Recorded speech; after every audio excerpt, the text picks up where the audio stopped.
तर हे बघा, ह्यानी इकडे साफसफाई केलंय म्हणून हा इकडे आला आणि कसं अटॅक करायला बघायला लागलाय बघा.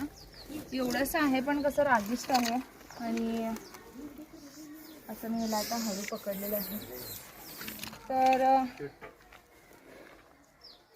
तर ह्यानी इकडे साफसफाई केली होती म्हणून हा साप भेटला. तर हा तर छोट्याशा होलमध्ये वगैरे राहतो आणि छोट्या होलमध्ये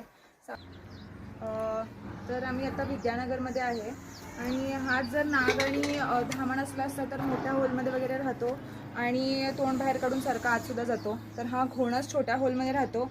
आश्चर्याची ही गोष्ट आहे की आता आम्ही ह्यानी इथे क्लीन केले आहेत चांगलं आणि म्हणून हा सापसुद्धा दिसला आणि गावला.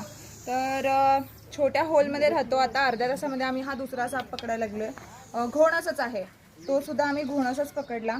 तर घोणस आहे साधारण हा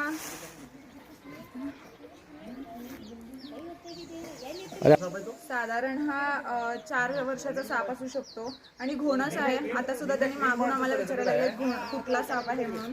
विषारी साप आहे, घोणस आहे. आणि कसा वाटला व्हिडिओ नक्की सांगा. असं तुम्ही सुद्धा क्लीन करून जरी ठेवलं तरी पण साप येतात. असं काही नाही आहे की साप वगैरे येत नाहीत. क्लीन असलेल्या ठिकाणी सुद्धा साप जिथं राहायला खायला आणि परत जागा चांगली भेटते तिथं साप येतातच. विषारी असू दे आणि बिनविषारी असू दे. पण बिनविषारी साप असले तर मग विषारी साप थोडंसं येणं कमी होईल कारण की हुंदीर वगैरे तो खातो. कसा वाटला व्हिडिओ नक्की सांगा.